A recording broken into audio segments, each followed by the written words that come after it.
Hey, what's going on, guys? What is happening? This is your broke brother, Broke Nerfing.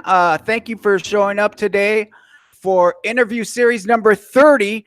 And I know that we had number 31 just like last week, but I'm going back to number 30 because my friend Rob Lehr, if you guys don't know who he is, I strongly recommend you check out the Thunderdome documentary, which a link to that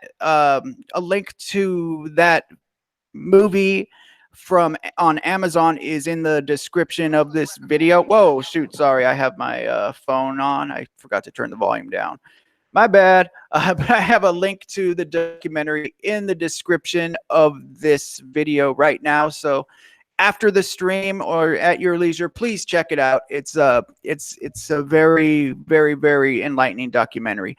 But Rob was supposed to be on for number 30 a few weeks back. He had some issues going on, which we are going to talk about here, and he was unable to make it. But I really wanted to have him on here because he has a lot to say, and we have a lot to discuss in the way of mental health, suicide prevention, which is a really important subject, I think, because it's something that I suffer from, Rob suffers from, and a lot of people do suffer from, and not a lot of people will talk about it if they are dealing with this kind of stuff. So I'm really excited to have him here. But first, before we get started, I do want to give a shout out to my wonderful, big, fat, smelly, sweaty patrons. I want to give a shout out to Homely665, CasualFelon, Cybrand Warrior, Valley Paranormal, Newport Nerfer113, Slaedur, NerfTurfBattle, BiggsNZ, American Foam, and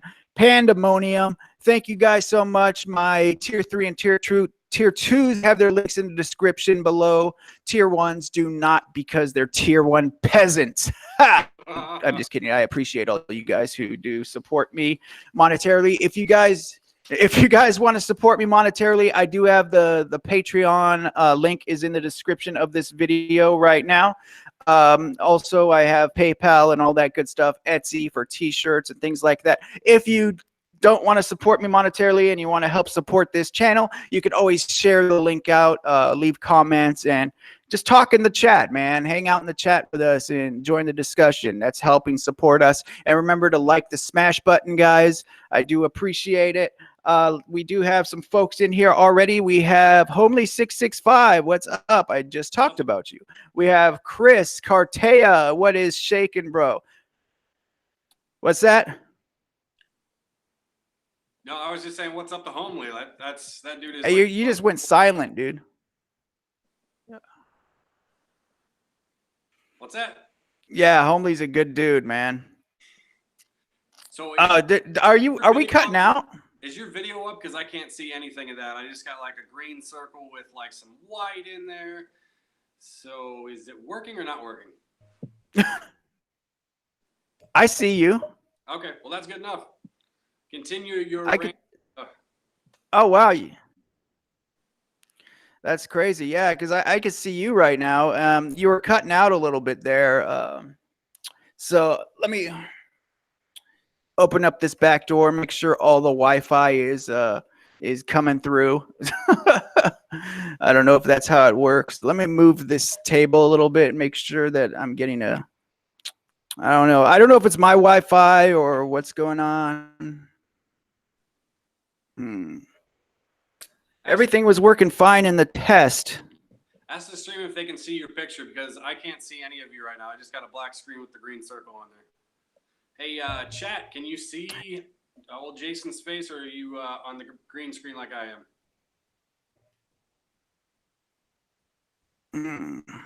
I'm looking at I'm going to check the stream right now too. Let's see.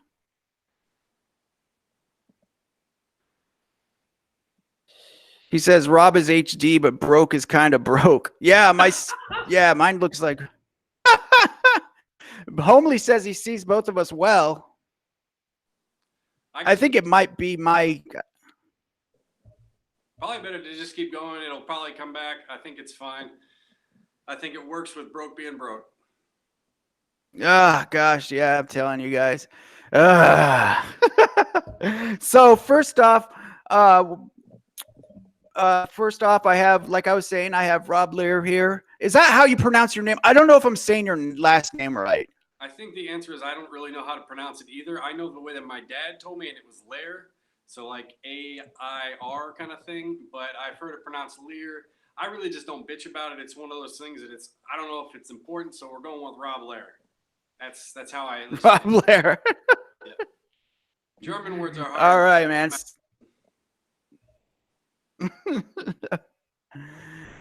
Well, first off, could you kind of introduce yourself to everybody and kind of tell everyone who you are? Sure. My name is Rob Lehr. I'm the founder and director of Thunderdome. Director is a movie about the Nerf course I made in my backyard in 2012. It lasted for 5 years. It was like this whole story about just suicide prevention, and I was going crazy. And I had a house and a backyard that was just grass. I didn't know what to do with it, and I just kind of got this idea of why would I not turn this into a giant? At first, I thought it was going to be an airsoft or paintball course. Yay, your face is back! But oh, thank God. It worked out where I had a box of Nerf guns from college because we used to play in the dorms, and then it just started one day in August, and then by September I had already built towers and drawbridges, and dude, the movie tells the whole story of this, as truncated as humanly possible. But the movie, like, I worked on it, I started it in 2014, and it was just an obsession. It kind of mentally destroyed me because, like, I'm a hyper-focused individual, and so I just spent all the time, like, there was 48-hour shifts where I just sat at a computer screen for that long, you know? So the movie is now done, and I'm trying to consider it done. Thunderdome documentary, you can check out the Facebook page, but like Jason said, it's on Amazon now, it's on Google, it's on YouTube, it's on Vimeo. I don't know if anyone watches stuff on Vimeo, but it's free on Amazon Prime with a subscription. But, yeah. Right on, man. Did you now on the Thunderdome documentary? Did you edit that whole thing yourself? There's two other guys. There's Cherokee Turner, and then there's Dan Paris, and both of them did some editing for it. But I probably did 90% of it, and then I can't really like underscore enough the fact that I would make a cut and then send it to Dan Paris, and Dan Paris is just like, he's really, really good at editing and just really good at storytelling, and so although they didn't have as much time like clicking and moving stuff around in like the editing sequences, the work that Dan Paris put in is just huge. So I say 85 to 90% is me, but the 10% of just actual editing and then the producing, man, it isn't, as far as importance go, it's like, it's a 50% thing. Like, you really need other people to look at it. And Cherokee Turner is just his visual effects just master. And so he made sure that the movie got finished, and I can say with certainty that without those two guys, Cherokee and Dan, the movie would have never got finished, you know?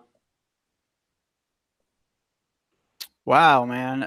Yeah, that's pretty interesting. I always assumed that's, you know, that you had like hired like some kind of director or someone to you know, or some kind of company that would do all the editing, or, you know, but that's really amazing that you guys just went ahead and did it all yourselves. That's really cool. The movie is awesome. You actually sent me a digital copy to watch when you know, because I was asking you questions about it and telling you that, you know, a friend of mine recommended that I watched it because I was telling her about, you know, my issues with mental health and depression and things, and how getting into a hobby is helping me out with that. And like immediately she was like, you need to watch the Thunderdome documentary. So she introduced me to the movie, and I talked to you online, and you gave me a link to watch it, which is really cool. And then you ended up sending me a signed copy, which was really awesome as well, man. And yeah, I that stayed in my Xbox One. I watched it for like a week straight, dude. I just kept, like, every time I came home from work or something, I was watching it. It was getting me like really hyped up because I was brand new kind of in the hobbies, and I still kind of am. But I was just, you know, really into all things that are kind of hobby related to, and just your story really I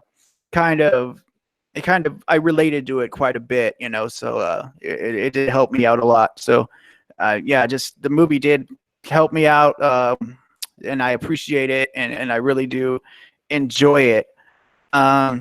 So first off, a couple weeks ago, you were going to be on the channel to discuss these topics. Oh, so could you tell everyone what happened and how come you weren't here? So last fall, it started in August, so I guess that's technically summer. I made the mistake of adopting a cat that was pregnant in my backyard when I was already just coming back from NWAR in a really fragile place.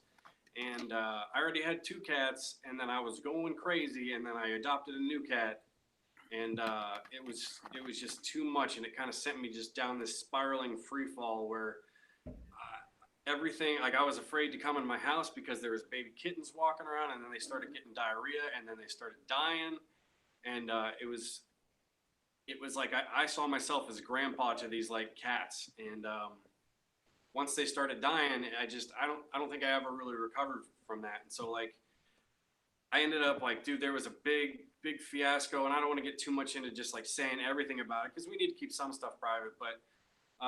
We can just suffice it to say is I lost my damn mind once those kittens died. It was like losing my grandkids, and you know, a couple people came over like right at that point, and I think the biggest thing is like I had so many friends that like wanted to help me because they could see that I was going crazy, but they just didn't know how. Like I didn't know how. Like I thought I was sane at that point, and I just was going off on these weird kind of.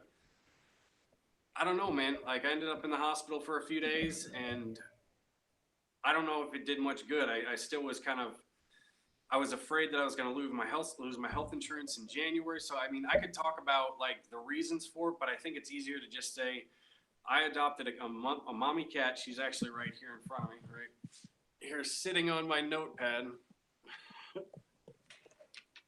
And, I don't know. I just wasn't at a point where I could really handle that. But, you know, there was a mommy cat I fell in love with her. You know what I mean? I fell in love, and I was just like, I don't want it's crazy how many kittens are out there. You know what I mean? Like there's, all right, we're going to do a Bob Barker moment.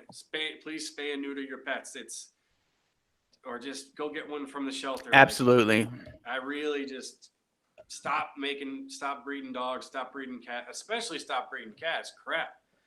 But so I went inpatient, and I think we just need to talk about like inpatient stuff, and sometimes you need to go to the doctor, and sometimes I was really afraid to say that I was suicidal, and it was just because it was so many things going on at one time that it's like, you know, when you got a busted ankle, you can say my ankle's broken, or you got lacerations on your arm, you can just show that to people and they understand what's wrong. But when you're in the midst of mental health stuff, like, it's hard to diagnose, and it's even harder to fix. And so keep that in mind. Then I got off social media because I was losing my mind, and it just got worse and worse with just isolation all winter long and just being afraid. And then I finally did lose my health insurance, and things was getting worse and worse. And it got to the point where I just felt like I was not in control of my mind. You know, I'm just like at my own house. I didn't hurt anybody. I was just saying crazy things and doing crazy things. And then I got to the point where I was just, I need to go to the hospital. And it took 3 inpatient stays in 2019 to just get me out of that. I was still dealing with the cat stuff. And so like when we were supposed to have that Google Hangout thing, which was what we're doing right now, I came out of my 2nd inpatient stay, and I needed to go in for a 3rd one. And like once I got to the 3rd one, it was, man, I really feel like I made a lot of headway, and I feel like I'm just doing better. But I don't know, man. There's this like, even when I'm talking about it right now, it's so embarrassing to say I went to the hospital for mental illness, but it's just like almost to a point I don't understand why it is, because it happens to so many people, and it's just like, yeah, I don't know. When I first went in, my first mental health stay was while I was still in the Army. I was still in there, and I didn't realize I didn't even know how crazy I was being, or how abnormal I was acting. But I was really, and I don't even know how I was acting. I just know that everybody in my company was was kind of talking about it, and they were all worried. And then when they all kind of hit me with it, I had no idea that I was, you know, being the way I was. And they put me into where that I think it was the Langley. They had this big mental health facility there in Langley, and because I was stationed in Virginia at the time, and I went in for like a two-week inpatient stay. Basically, we're wearing pajamas, you know, kind of, you know, the hospital pajamas the whole time. You go into classes, you know, during the day, things like that. Have you know, your group sessions. So it was actually a lot easier than I thought it would be, because when they first told me that I had to go into inpatient, after I went, you know, after they took me into the ER on our base, and they said that I needed to go in, I thought it was going to be one flew over the cuckoo's nest. You know, I thought I was going to have Miss Ratchet there, and she was going to be like ruling over me with an iron fist. Yeah. Totally. Yeah. I thought, you know, like I was going to have all these super crazy people like intimidating me, like trying to cut me over Jello or something. Like I thought it was going to be like that. Exactly. Cause I had been to jail before. Yeah. Tell me. Totally. Yeah. I didn't know. I've been to jail like this was like years back, dude. This was and it was only for I think one time was kind of like a drunk tank kind of thing.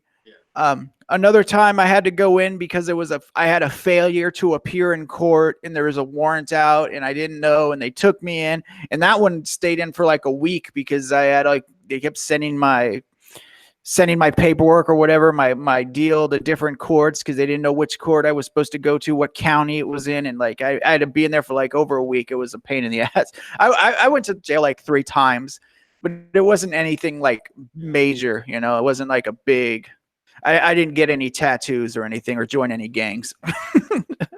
I can relate with that. That one time you said it was failure to appear. Like, I had this weird, like, I think I owed the city of St. Louis like $70 or something, and I didn't believe that I owed them any money. Yeah. Because, you know, taxation without representation. I don't live in that city. They shouldn't be taxing me, and I let it go like all the way down to the wire, where they were threatening to just exactly what you said, just do a warrant. And then I told my mom about it, and then she just paid it. So like, my mom is like a superhero that saved me from going to.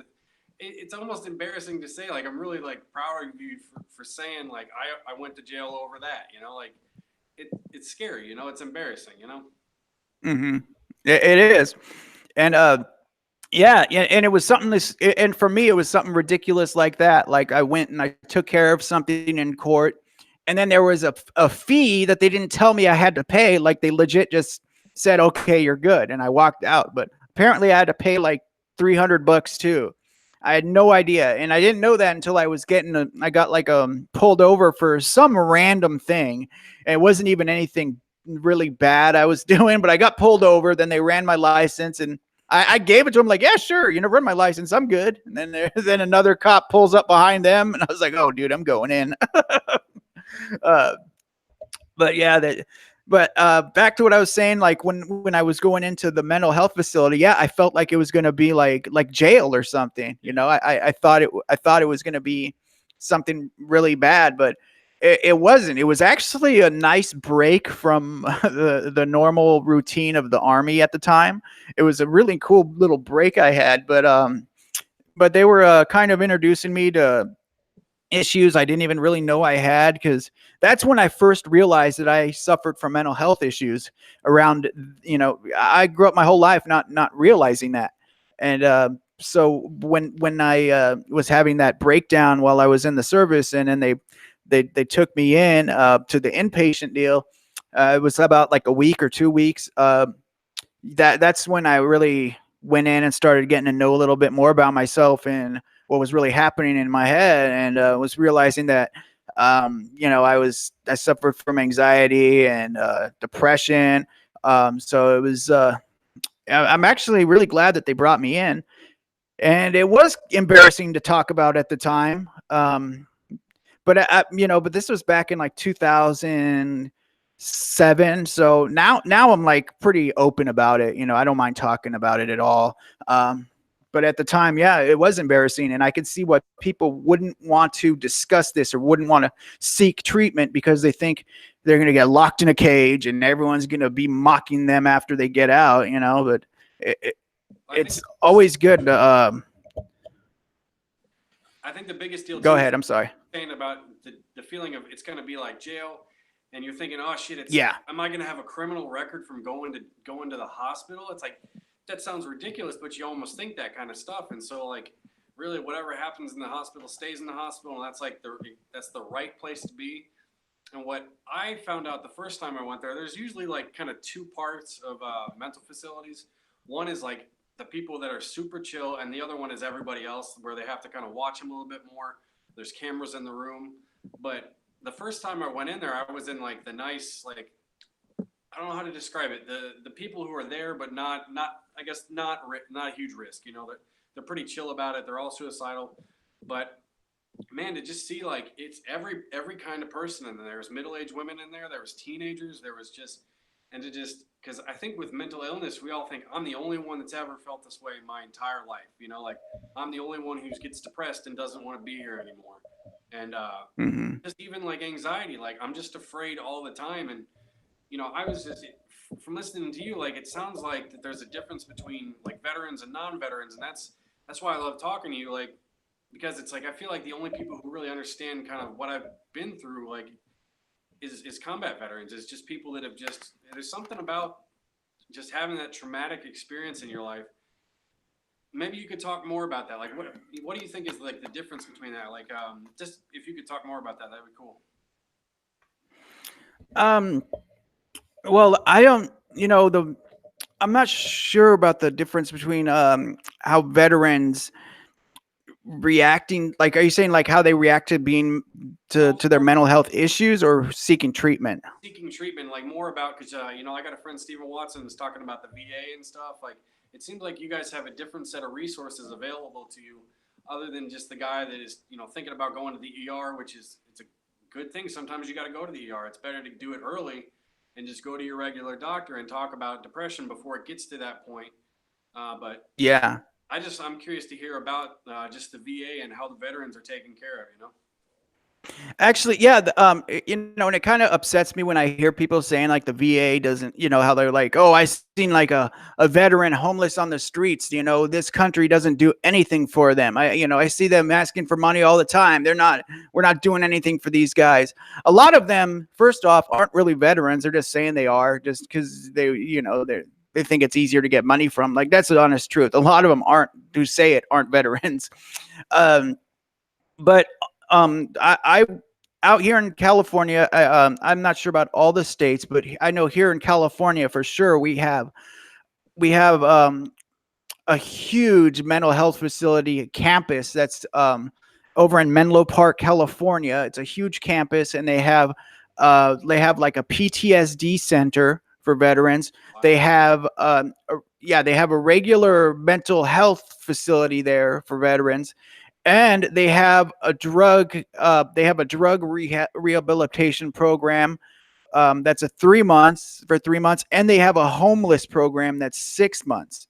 Wow. Yeah, I was actually had nowhere to live for a while in about 2013.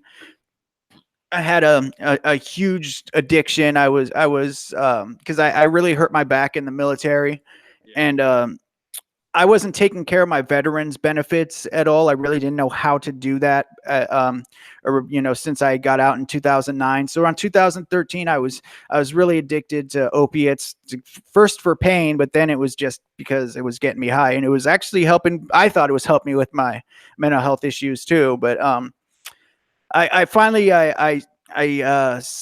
went in and I sought treatment.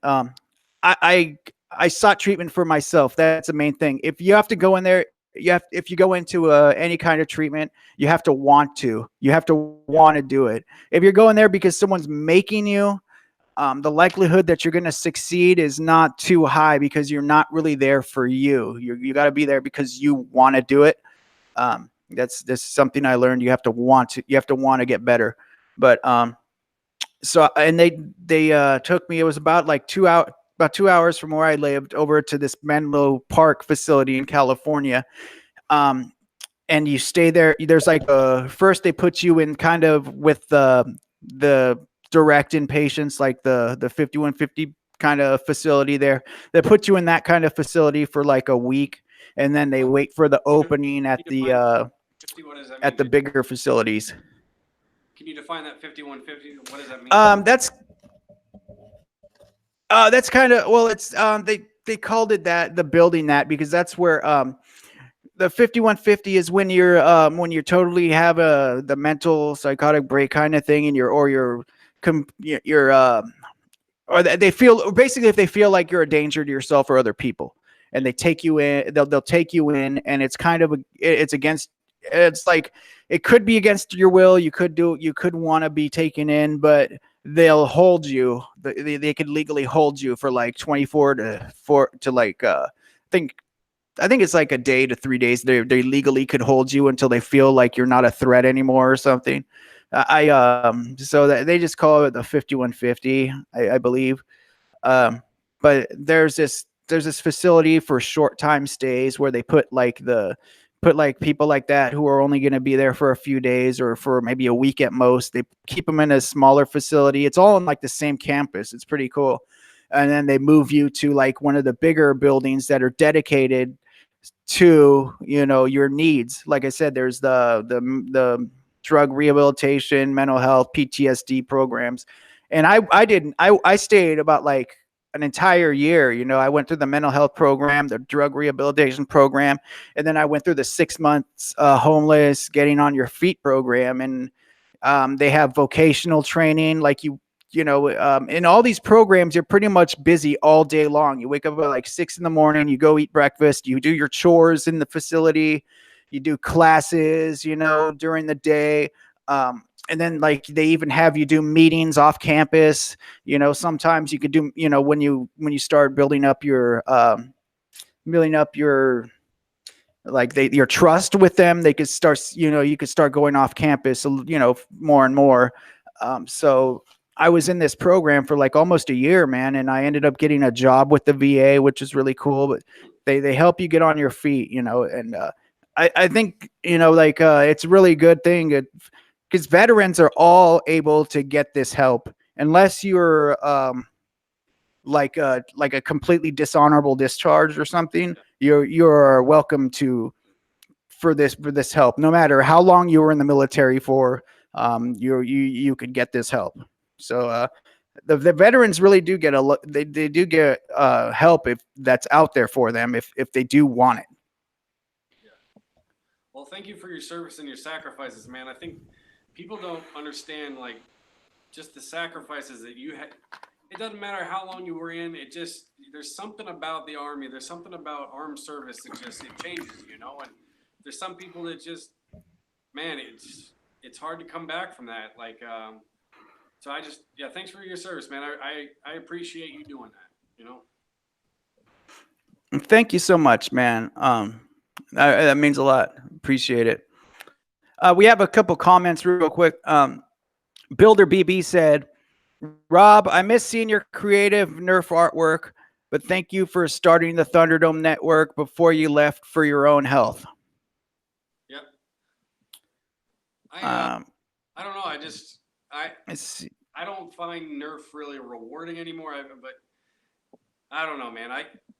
I'm just kind of a wreck right now. So I just, I don't know. I don't think I'm 100% done with everything like that. I might want to make some more blasters and just the art and everything. But as far as like publicly sharing those, and really like, dude, the YouTube game just sucked the life out of me in terms of just like on Facebook, it's hard to get traction. On YouTube, it's hard to get traction.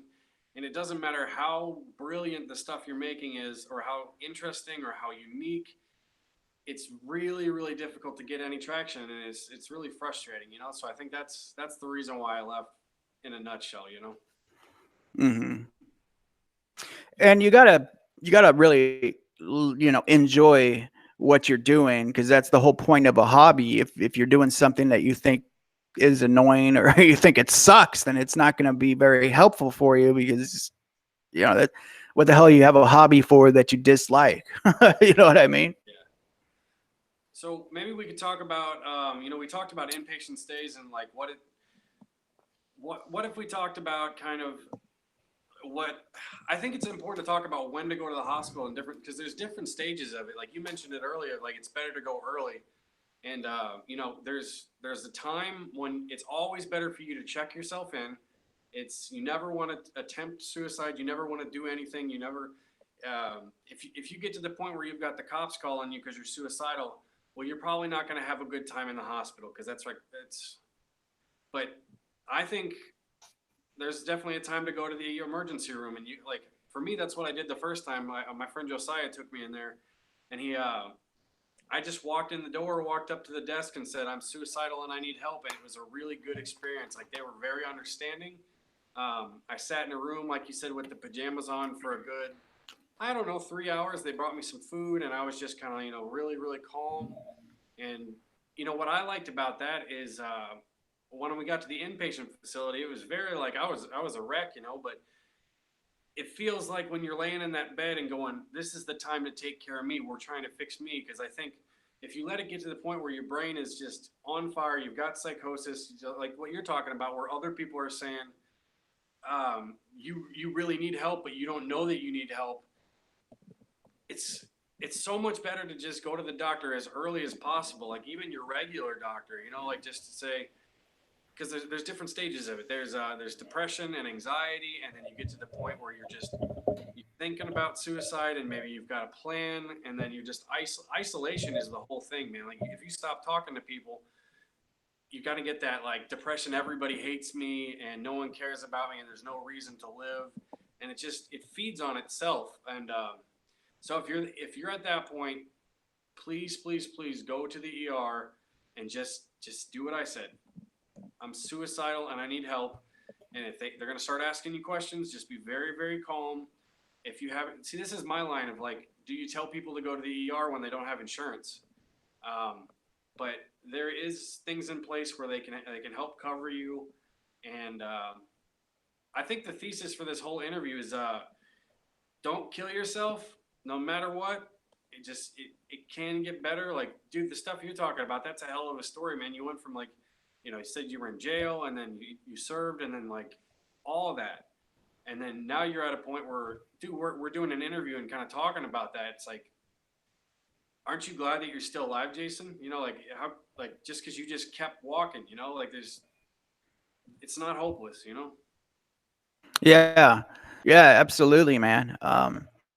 Because I've thought about it for, quite a bit. Like, oh, what the hell am I doing? This is stupid. I should just overdose, and just go out, have a nice sleep and just be gone and be done with things. I definitely had that mind frame before, with the mental health issues, and plus being an addict is not a very good combination.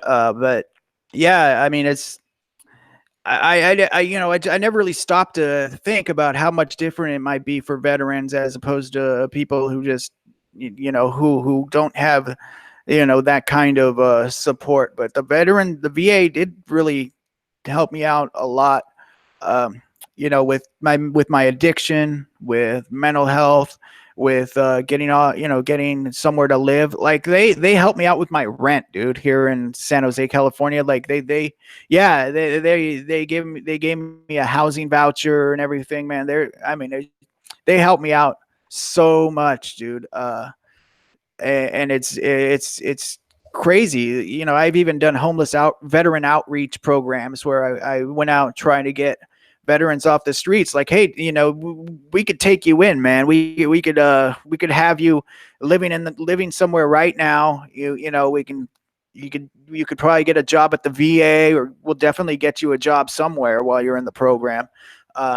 So I mean, it's just, unfortunately, a lot of the people they're not ready to seek the help yet. They don't want to live on, under someone else's terms, I guess it is. They're just kind of happen. Yeah. They just kind of don't want to, I guess, be taken out of their comfort zone, even though it may not be comfortable, but it's still like their it's their life, it's what they're doing, and and it's, yeah, you don't, it can feel like you're going to jail, or you're getting taken away somewhere. Um, but but if you go in, if you seek the help, and you're actually, if you want to get better, is the main thing. You need to want it too. The problem is like Because I needed to go to the hospital like last year real bad, and I was just really really afraid, and I didn't. I think, dude, I can relate so much with you said of just like I didn't even know that I needed help. Like all of my friends, there was so many people who were reaching out trying to help me, and I'm pushing them away, and I'm like, because I figured I thought everything out, I had everything figured out, but I was just doing crazy shit, like, and so hmm my friends were like desperately wanting to help me, but like it's really really difficult to help someone who's in that state, especially if they're kind of like, I don't know. It was just particularly difficult, and I felt really really bad now that like I made it through it. Dude, it's hard. It's mental health issues are hard to deal with. It's got to be like, I don't know, man. It's just a very difficult thing to deal with, and it's. Do you have like? Did you hurt any of your friends? Because I struggle with that a whole lot, with just embarrassment and shame, with just treating my friends like shit. You know what I mean? Like, did you like? Was it like that in the army? um I've I burned a lot of bridges. Yeah, just doing, like, I kind of took advantage of people's kindness. I think too, like people. Because I was also an addict, so I had that addict mind frame as well. And I was like, you know what, these people will still stop. I could get money from them because they think they're, because I'm saying I need help with this, that, but and they'll give me money because they want to help me. But I'm really going to be buying dope and continuing to do what I'm doing, treat myself in my own way, because I figured I was helping my own pain and my own mental health issues with narcotics. Yeah. So yeah, I burned a lot of bridges, even with my parents. Like my parents, they wouldn't they wouldn't let me live in the house with them and things like that. They changed. They wouldn't let me have a key to their house. After a while, it was just I was really bad. But after this last time that I went into treatment, it was around 2013 when I went in, and I actually went in for myself, to take care of my mental health, my addiction issues once, and get it done once and for all. This time, I'm actually kind of proving that I've changed. That I'm actually, that I'm not just, because I've been into the treatment before, but I wasn't there for myself, and I was kind of like, I was just there because kind of people wanted me to go in through there. Yeah. So there was times that I went in and it was just like, all right, I'll do this so everyone will shut up, but I wasn't really working. I wasn't really going through it, working the system like they wanted me to. But this last time I really went in, and I was really, going into classes, and really, trying to figure out why I'm the way I am, and trying to see how I can kind of live and still be a member of society with, while dealing with these issues. So after this last time and actually showing that I'm improving, I noticed that a lot of the people that I did kind of burn bridges with, and that I did that I had left a negative impact on, were very forgiving. They were more understandable than I expected them to be, at all. So I noticed that real friends and real family will be they'll be understanding. Man, honestly, like I felt like I was the same thing. Like you feel like it's unforgivable. Like you've done things that there's just no way in hell these people are gonna forgive me. And like more often than not, I've had probably 95% of the people who I've reached out to and apologized to just for, dude, I was texting people like crazy art way too much and just losing my mind. And like I got off Facebook because I was just so done with that. But it's very like I don't know the word to describe. Thankful is what comes to my head of just that the friends that I do have are that they did forgive me for that, that they're willing to move on from that when I can't forgive myself for it, you know? And I've been really pleasantly surprised in that regard. Yeah, that's good, man. Like I said, like I mean, it's like if it would have happened, if someone would have done these things to you, I'm pretty sure you would have forgiven them too. You know, Absolutely, I absolutely. yeah, myself included. Like if I would have done the things I was doing to other people, I mean, or if someone was doing those to me, I know I would be totally forgiven. And it's just like me personally, I just want to see my friends healthy, happy. That's really what I'm concerned with. You know, I want their well being is more important to me than than anything that happened in the past, really. Um, so that's the important thing. If as long as someone's doing well now, you know, hell, what you did, the money I gave you that you wasted on drugs or whatever, you know, this stuff you did to me, stuff you said, the way you acted, that's all done, man. You know, that's in the past. That was before you got help. It feels like I was. It just feels like a completely different person. It doesn't feel like me. And now that, dude, my meds are figured out, and I took 3 stays, like inpatient stays, but I feel like I'm just waking up, and I'm ready to move on with that. And it's really nice that people are willing to let me move on with that and become something new. You know. Yeah, definitely. And that's another good thing about getting your medications. You know, getting the correct amount of medications and getting the right medications is really, really, really important too. Because there was when I was going when I went in one time when I was getting treatment outpatient, and they were trying to they were trying to figure out my medications. They were giving me Klonopins, and they were giving me 2 milligram Klonopins like 3 times a day, which is a lot of Klonopin. I didn't know what benzodiazepam was. I had no idea what they were, and I was freaking zonked, dude. And I had no idea. Like I had no idea I was like that. Like I thought I was walking around normal, like talking all normal, you know. And I guess I was slurring my words and acting like a drunk. But yeah, they took me off that, yeah, thankfully, because I was like just way too much, you know. That sounds like uh, and like benzos are, man. Stay away from Xanax. It's not good for you. You're just gonna yeah, all the. absolutely.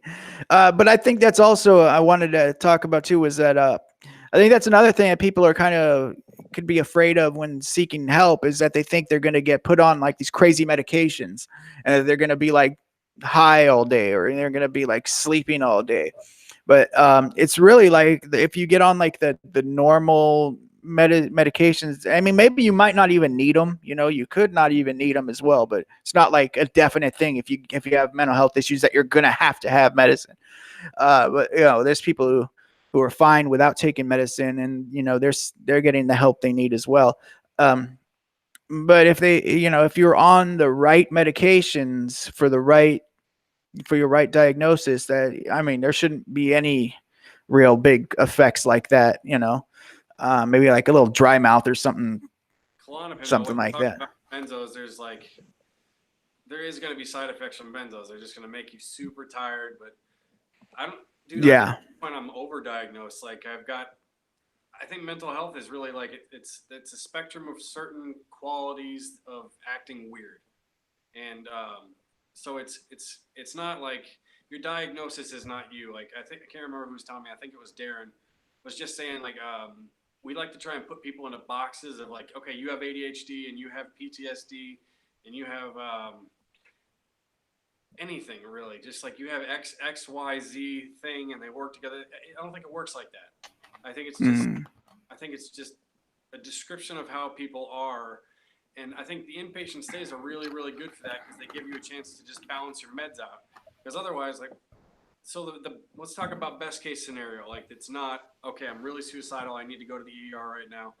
There's steps before that you can do that are a lot that you're gonna have a better outcome from that. Like going to your regular doctor and describing I'm really depressed. I think I might need some antidepressants. What do you think? Doctors are usually, they're good for like 1 or 2 medications, but if you get to the point where if you have significant problems and you're going to have to go to a specialist. And so maybe what you need is, maybe you don't need medications. Like sometimes like we just need depression medicines, man. It's just one of those things. Like it's just, there shouldn't be any shame of taking medications, but you got to start the pyramid somewhere, like, or climbing up the hill, like, go to your regular doctor. If you're depressed, ask about that, or then ask for a referral to a therapist. Sometimes psychotherapy is just talking through like what we're doing right now.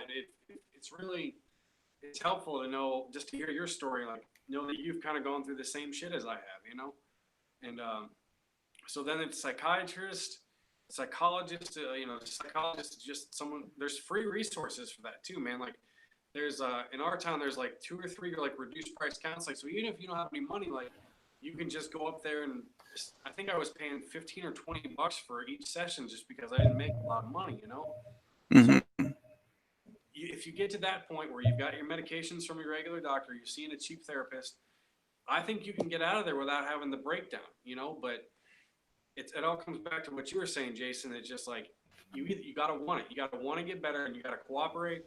And you were saying like the biggest change was like whether or not you're doing the groups and stuff. And like, dude, like that's huge. You need to, like, if they said that there's like a group session going on, you need to go to that.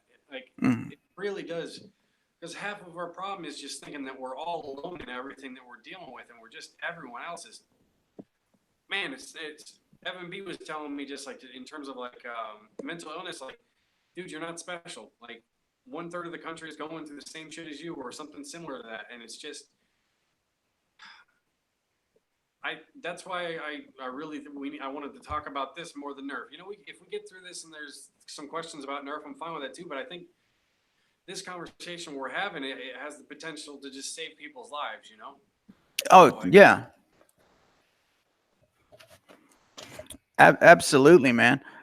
This is incredibly important, and that's that's why I really wanted to have you on here too, is because I know a lot of people were worried about you with the way you were, kind of acting online and the kind of things you were like uploading to YouTube, and just some of the behaviors you were showing, and I know there's a lot of concern for you. So it was really good, to have you come on and kind of tell everyone where you're at, and and definitely if any, help anyone else who's in the same situation, that they might be able to know where to go and what to expect, for the same problems if they are also suffering.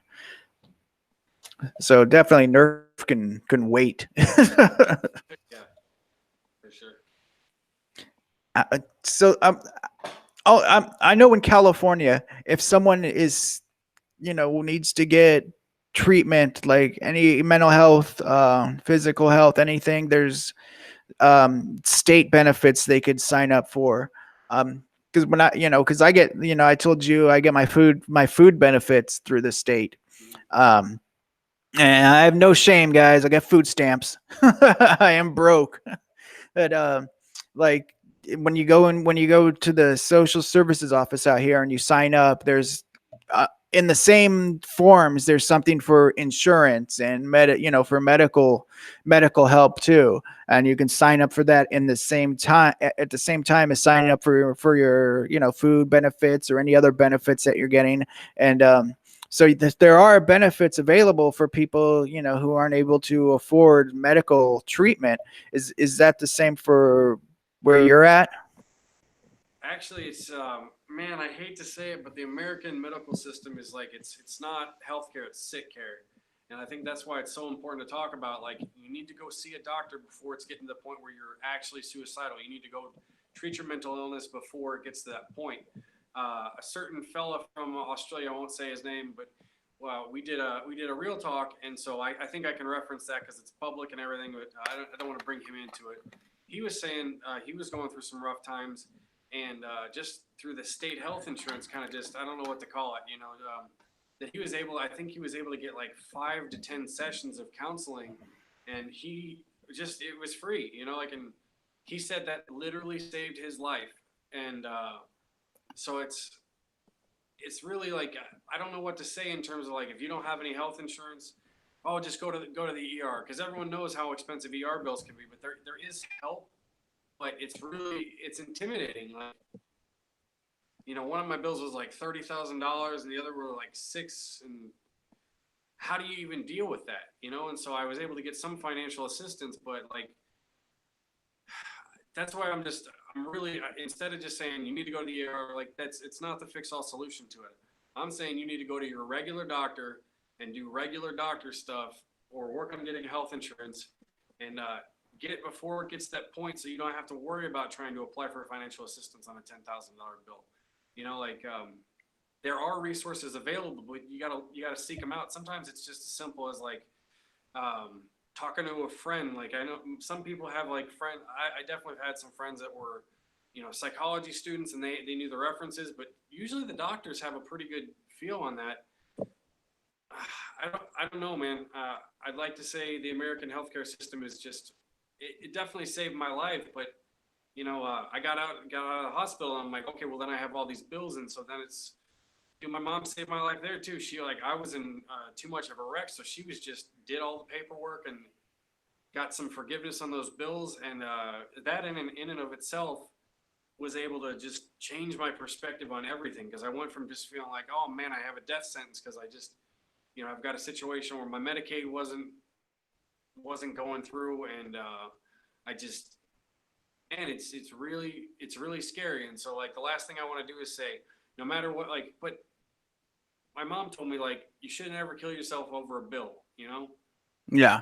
because it feels like it's the end of the world, but the two guys you're watching in this stream, like, we're both people who've dealt with suicidal ideas, and we're here because we've had this internal dialogue with ourselves and got help, hundreds of times. Like, I've thought about killing myself, and I'm still here. Like, I feel like I'm on legendary mode, where I'm just like, I can't believe that I'm still alive, but I'm real glad that I am still alive, Mm. Absolutely, man. And we're glad you are too, brother. Thanks, dog. That's it kind of reminded me of something also that we have at the VA here. When you go to the VA emergency room, they have a psychiatrist that's designated in the ER there too. So if you do go in for mental health issues, there's a psychiatrist on call there that'll bring you into his office, and he'll talk you through everything, and get you the help you need, like, right there, which is amazing. I mean, I don't think that regular hospitals have that. I mean, do they? Do they have like psychiatrists on call in the ER as well, or is it just a normal doctor? I think they have everything. They might be in a different wing of the hospital where they have to come over and do that. But I remember talking to a psychologist or a nurse practitioner or something that was along those lines. Because at first, when you're in the ER, you're like, it's your job to just stay calm and just do everything they say, be compliant. Don't scream at people, don't threaten anybody, don't try and kill yourself where you're at the ER, because it's, man, if they'll freak out about that, and then you're going to be on a hold. You have to want to live, and they will get you a psychiatrist. Like, when you're in an inpatient stay, like, I don't even think I understood really what happened. Like, you go there, and then you see doctors over the course of the week. But what you said is just like, they're, from 6 a.m. until 10 o'clock at night, you got stuff going on. And sometimes, like, if there's drug use and then just different, like, man, like, it's so good to just have 3 meals a day, and then, like, have people going, it's time to wake up, and you need to wake up, and here's your medications. And, and then, roll around about 8, 9 o'clock in the morning, you have a doctor's visit that talks about your medications. And then, say like 2 hours later, you have a therapist come in. And it's very, very structured in terms of, like, well, if you're there, yeah, you can sleep all day. And sometimes in the first couple of days in there, that's just exactly what you need, Mm-hmm. And it gives you an opportunity to detox in a safe environment if you're on drugs, and I don't know, man, like, aside from the just, I don't know, gargantuan cost of medical bills in the United States, it really does help. And man, those people save so many lives. And like, so the state is like required to help anybody who comes in. So Yeah. I don't know. I'd say it's definitely better to go in, even if you can't afford it, than to kill yourself, because your friends and family don't have any idea how to help you, you know? And like, if you pretend nothing's going on, it's just going to get worse and worse. And then no matter what, you're going to end up in the ER, but it's going to be in the back of a cop car the first time, you know? Hmm. Yeah, that's something I never really think of is the cost of the bills, because I'm fortunate enough to not have to pay the bills at the VA. They just that's it's just with my with being a veteran, they help you out. They help you out there. So I'm fortunate enough for that. But I can understand how hard it is if you're seeking help and then you're like, dude, I'm gonna have this huge bill afterwards. That's gotta be pretty tough, man. That's like a whole other can of worms, along with your own, with your own mental well being. Um, are you still paying off bills right now? I mean, is it like Well, my mom's still a working massive on it. debt? I keep, like I said, my mom saved my life on multiple occasions. She filed the paperwork and she's working with the hospitals, and hospitals are going to need different things, like as far as like documentation. But Mm. I can say with almost certainty, just based on talking to one of my friends, that if a hospital, like everyone kept saying, you can't get blood out of a turnip. So if you don't make a whole lot of money and it's going to be just a debilitating, like catastrophic bill, then you're going to have to do some paperwork. Maybe someone you love is going to have to help you with that. You put them on your HIPAA list. But if you're broke and you need to go to the hospital to save your own life, then try not to worry about it. Like I think my friend was saying, I don't want to say his name, but he's in a position that works at a hospital, who's been around it for a long time. He just said they're going to help you. They're going to, like, if you're legitimately in need, you don't make a whole lot of money and you don't have any health insurance, they're going to help you. And I was really like skeptical of that. But I'm like, as far as my 3 stays this year, like I'm 2/3 of the way. 2/3 of those are covered under, like, they just granted me financial assistance because Oh, that's great, man. yeah. So fingers crossed on that. Wow.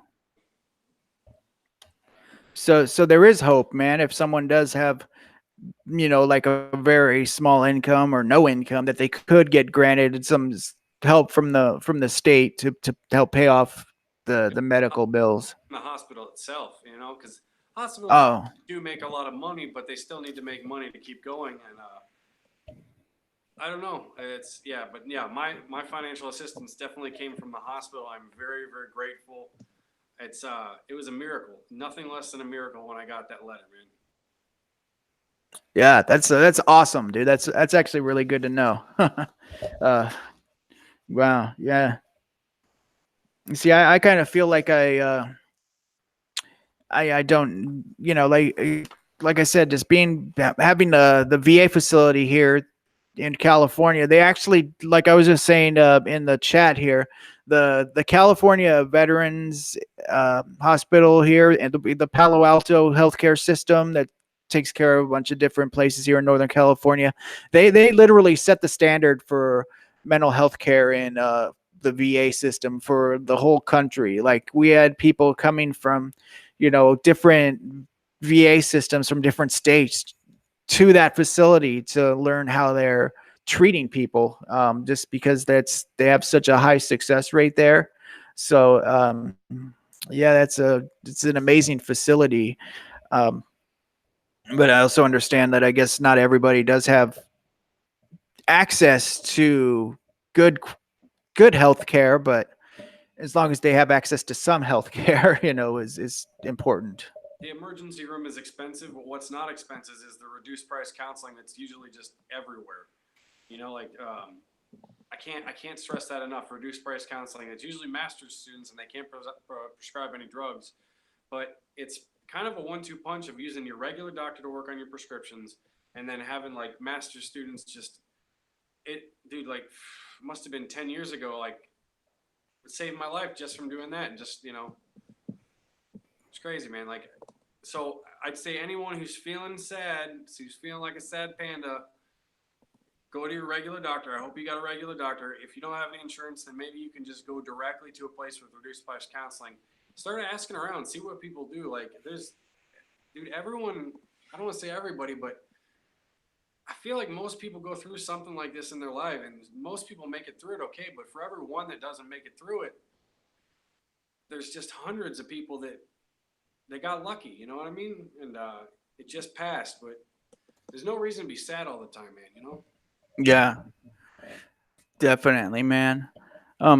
So we talked about we've kind of gone over the inpatient, what to expect for inpatient stay. You know, how to go in early, how to get help. How about outpatient care? You want to kind of go over outpatient care a little bit? Yeah, let's do that. I'm not sure exactly where to start with that, other than like, so outpatient care would be just like going to your regular doctor. Is that what you mean? Yeah, like well, I'll give an example. Like after I got done with the inpatient that I did, and I did like a year-long inpatient stay. It was a lot of treatment. So I know not everybody's gonna have like a long stay like that, but after I was done and I got my own place here in San Jose, I was still going back um, once a month just to see my psychiatrist, and I actually have a counselor as well that I spoke to. So I had a counselor and a psychiatrist, and I talked to both of them once a month. One was for my drug addiction, and the other was for my mental health issues. So after I got done with the inpatient stay, they that I would just come back. Oh, actually, I did groups too. I still did groups.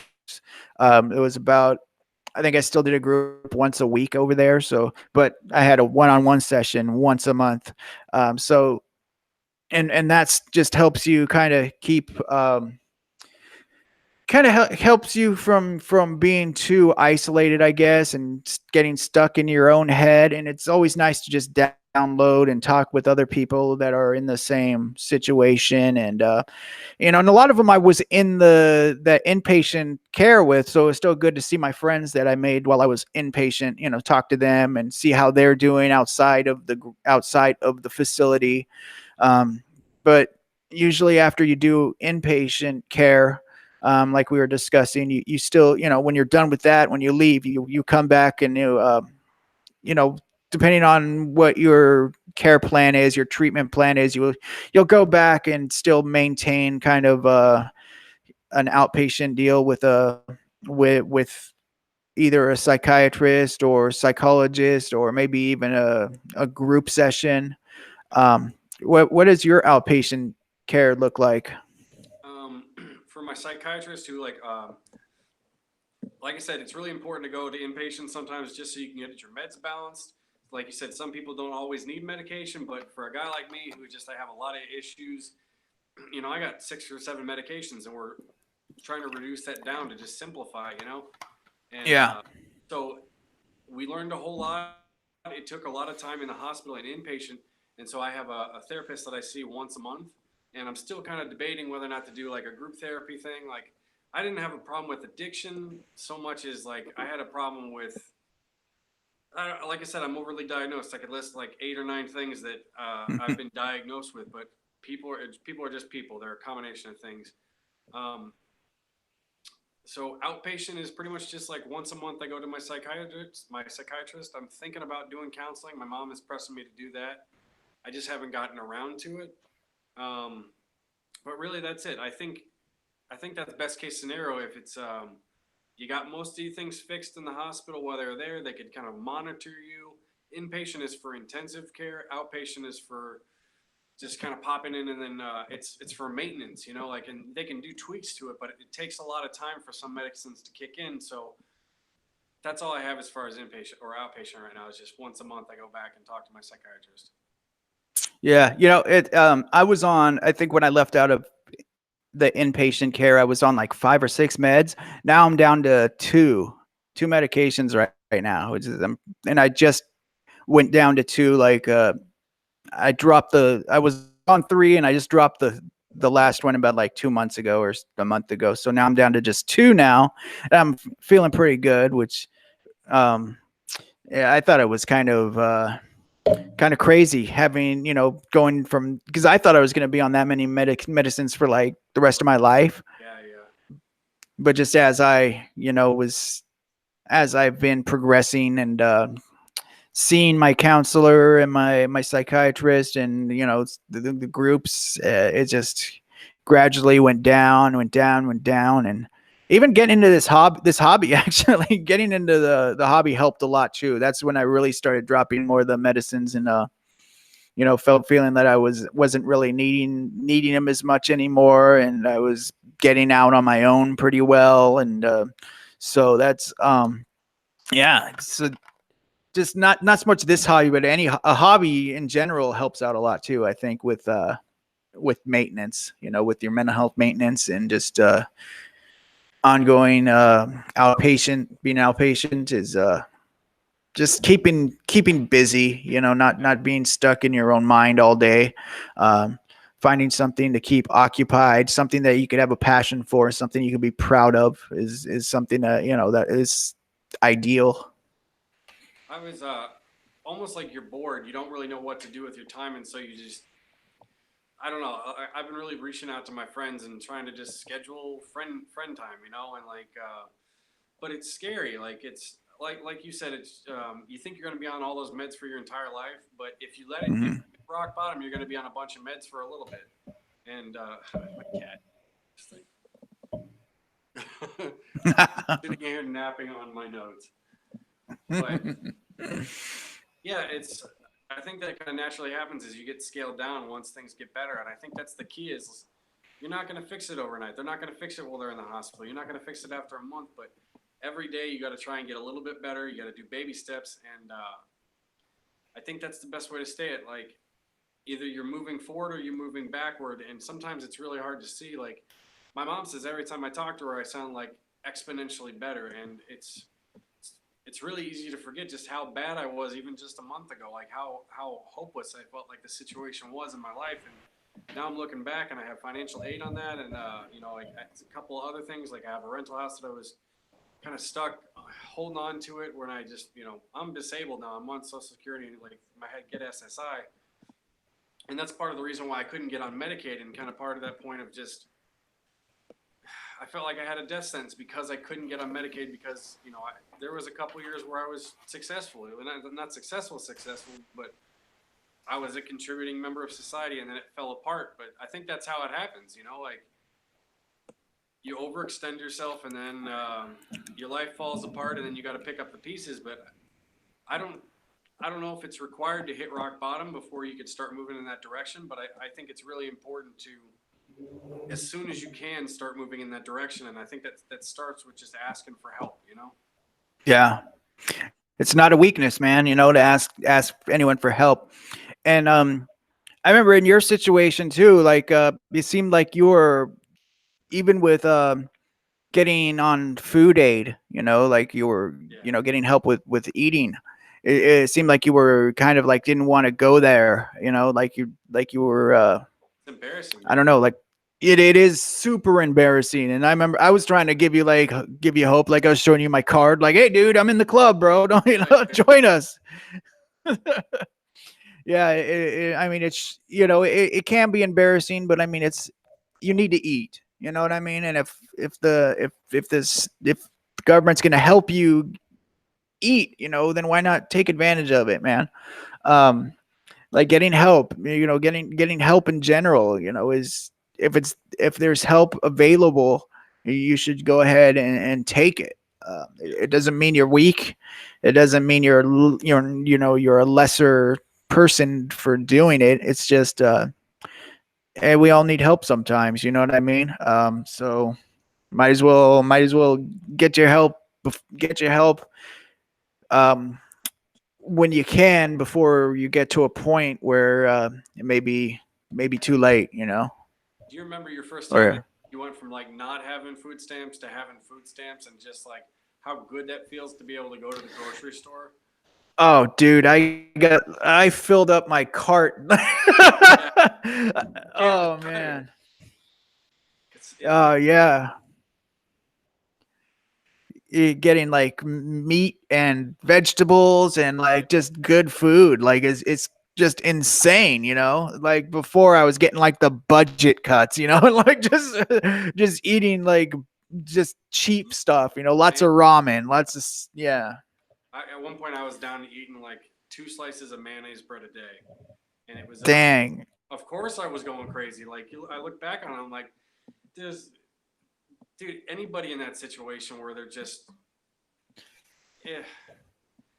it's embarrassing. It's really embarrassing, but like the fact that we're both like laughing and smiling like it's like the first time I've just been like ecstatic. Like, I remember filling up that damn cart and getting chicken wings and getting vegetables and man, it changed my life. And I didn't care about how embarrassing it was because I was so happy to have food, you know? Absolutely, dude. Yeah, I mean, and you know what? Someone might laugh. I don't care if they laugh. You know, hell, I still got a full stomach. You know, laugh all you want, man. I don't, you know, but most people they're understanding of it. You know, if they were in the same situation, I'm sure they would try and get help too. I don't know, man. There's a lot of people talking about. I call them the bootstraps people. Just you got to pick yourself up by your bootstraps. It's like, well, my bootstraps are broken. So, like, what does that mean? You know?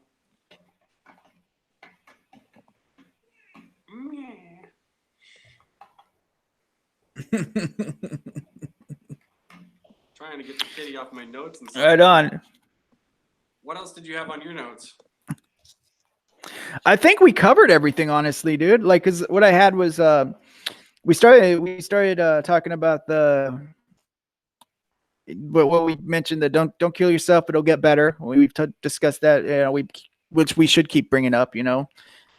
Also how much success you'll have in the hospital depends on how early you go in, which covered that. What point you go to the ER, what's it like when you go in, vets versus normal hospitals.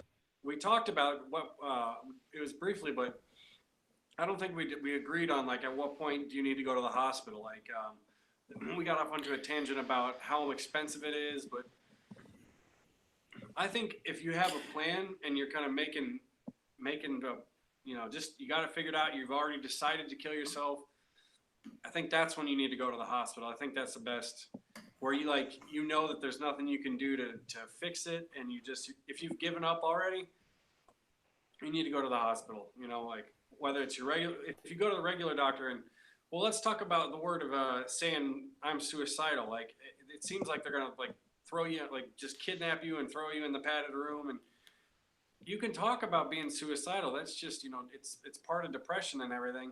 But the second you start having a plan and it gets a little bit in the fuzzy area at that point, you know? What do you think about that? I think if you think you need help, like if you think you might need to go to the ER, it's probably a point where you should go. You know, when you're already thinking that you might do something, or you already have the idea in your head, and if you get the notion that you might need help, I think you should just go and get help. If you think you might need it, if you think you might need the help, I think it's a sign that you do. And I'd say if you have you're going to hurt other people, absolutely go to the hospital. It is absolutely unacceptable to hurt other people with your bullshit. Mm-hmm. Exactly. Yeah. And yeah, I think the sooner the better. I agree. Yeah, the sooner the better on that. If you feel you're gonna help, and a lot of doctors ask this, like, and even if you're going to a doctor just for something outside the scope of mental health, I think they still ask, do you feel like harming yourself or others? And you know, like they do ask that in doctors do ask this frequently, and it's serious. You know, I mean, if you do feel like that, I mean, you should tell someone. Oh man, especially like it's so scary at that point of just to say, look, I'm having suicidal thoughts, and they'll always come back with, do you have a plan? So they're like, because I think it's okay to just be like, well, I'm feeling like my story's over. That's what I felt like. I felt like I've run my course. I've got nothing left to contribute to the world, and that idea got worse and worse and worse. But most of the doctors they're not going to immediately grab you and throw you in the hospital. If you answer the second question of like, do you have a plan? First off, if you have a plan to hurt other people, or you're thinking about hurting other people, that's almost more important than, I hate to say the suicide, but I think that's an emergency. I think we can file that under like, you need to go to the hospital if you're going to hurt other people. But I think it's normal to be suicidal, to think about, because I think we all think we're immortal and it's never going to happen to us. But I don't know. I don't think you've really lived the life, lived the human experience if you haven't thought about, taking your own life before, like the end per se. So maybe that's it. Maybe the line is, if you're going to hurt other people, you need to go to the hospital now. If it's just a vague idea of, maybe I don't want to be here, maybe that's time to talk to your regular doctor, or to start trying to find reduced price counseling, But can we agree that hurting other people is never okay? Yeah, definitely, man. That's never okay. Yeah. And that's a good point. If you're just kind of, some people kind of say, oh, I'm going to kill myself, but they don't necessarily mean it. It might just be some, there are people who say it and they're just trying to kind of get attention, or they're, things like that. That they're not sincere about it. But I think if you have that idea in your head that, maybe you don't want to live anymore, and then you start thinking, okay, maybe I can go and get a bottle of Tylenol PMs at the store and a bottle of vodka tonight, or, and just down all that. Or, if you started to kind of have an idea of how you're going to do it, and maybe that's a good time to start seeking advice for, getting help. There's definitely a point to where you're just kind of thinking like, maybe I shouldn't be here. But then there's a point where you're acting out a plan in your head, or, kind of thinking of the next step in that, of making that happen. I think that would be a good time to maybe call the 800 number, the suicide awareness number or something. Yeah, and about that, I think I've never called the suicide hotline, because I thought they were going to come kidnap me, but like everybody says that it's confidential for the most part. And like, I bet you if you said I'm going to kill myself right now, they might send somebody out there. But the suicide hotline is there, so you can call it and you can talk to it. So maybe in the information when we upload this, or put the suicide hotline number on there. Like I don't have a whole lot of personal experience with that, but I think we can. Me neither. It's better than nothing. You know what I mean? Like if that's all you have, start there. Maybe they know exactly what to do, because they're professionals. That's part of what they do. Yeah, totally. I mean, it doesn't hurt. I mean, why not?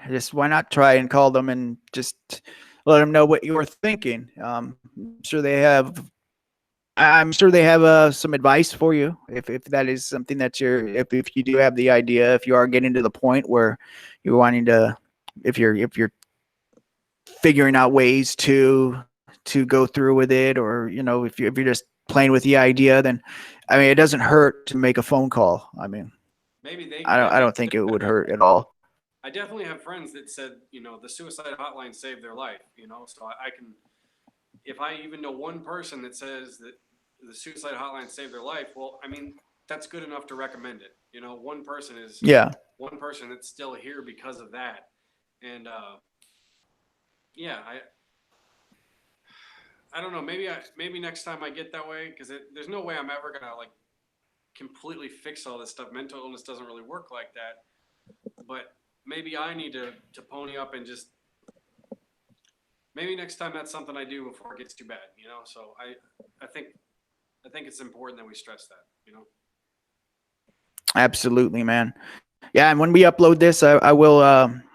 Well, when this gets uploaded onto the or after the stream ends, I will put this in the description. I'll put in the description of the video the 800 number for the suicide prevention line. I used to have a card on my keychain that was like that had a number of specific. There's like a veteran suicide prevention line too. There's actually a veterans mental health line as well. Do they have anything like that for other people? Like, is there's a mental health line as well as a suicide prevention line? I'm sure that they do. I've got a couple of things. Man, I don't know, honestly. I know I have some things on my phone that are like a crisis hotline, which I think that's the same thing of just calling somebody. But yeah, I bet you if you start looking, you'll find it. And I think the first place to probably talk to is the doctor. And dude, if you get a psychiatrist from there, I bet you they know all the answers. You know what I mean? Like, you just got to start somewhere. absolutely. Right on, man. You know, we're already got an hour and a half, dude. Isn't that? I told you it goes by quick. Yeah. Was there anything else you wanted to put out there too? I think we got everything that we kind of wanted to talk about. I would say, please, please, please, if you haven't seen it, watch Thunderdome. It's free on Amazon Prime.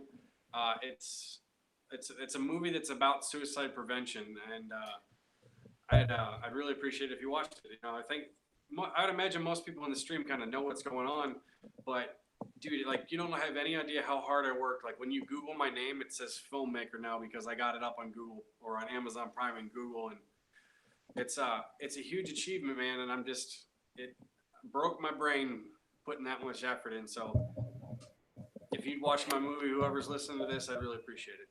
Even just watch the trailer. Watch the trailer. It tells like the whole story in 4.5 minutes. Yeah, it's a good trailer, man. And actually, I watched the trailer first before even talking to you about the movie. And once watching the trailer, I was like, I got to see this. I've got to check this out. You know, but yeah, it is a great documentary. I really enjoyed it. I actually, it kind of is my story too, honestly. You know, so I really related to it. But yeah, it's awesome. I think it's everyone who's ever struggled with mental health issues should give it a watch. Anyone who wants, who has any friends struggling should check it out. Anyone in this hobby definitely should check it out.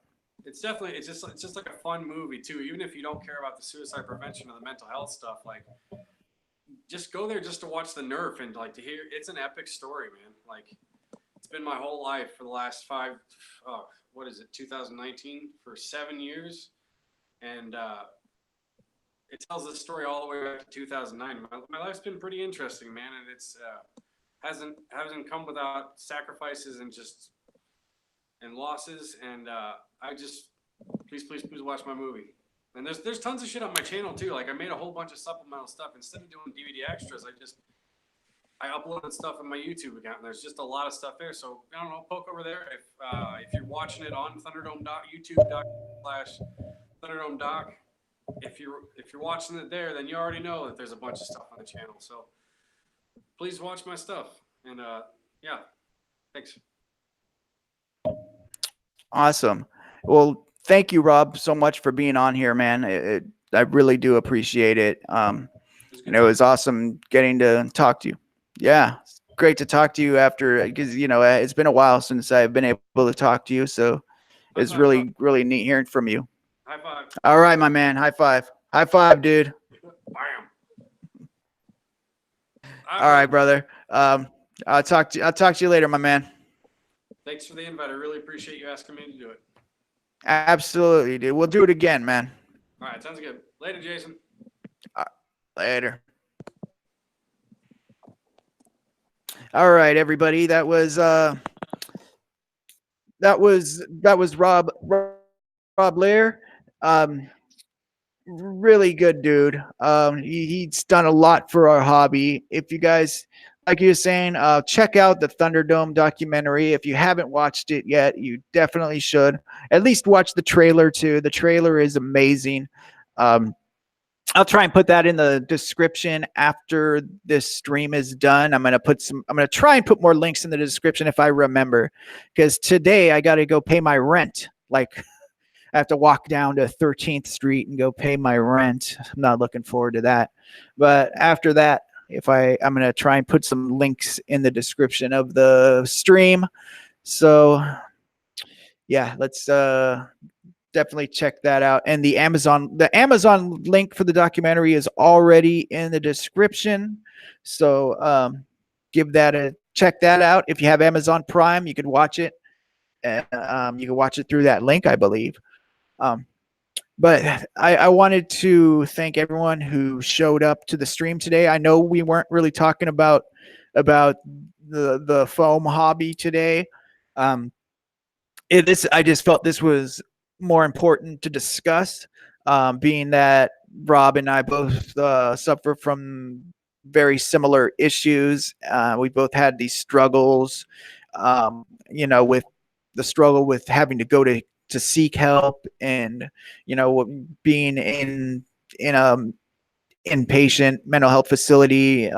So we have very similar experiences, and if there's people who aren't familiar with this, and they might be struggling with the similar issues, I would like for them to know what's in store in case they do, and maybe help them to seek treatment themselves. So it is a struggle to have these issues, but you can live a healthy life, and while having some of these things going on. So I appreciate you guys for watching. Thank you so much. Hey, so we have more people coming in right now. But yeah, I'm just taking off now. So like I said, thanks again, and I will catch you on the next one. Peace.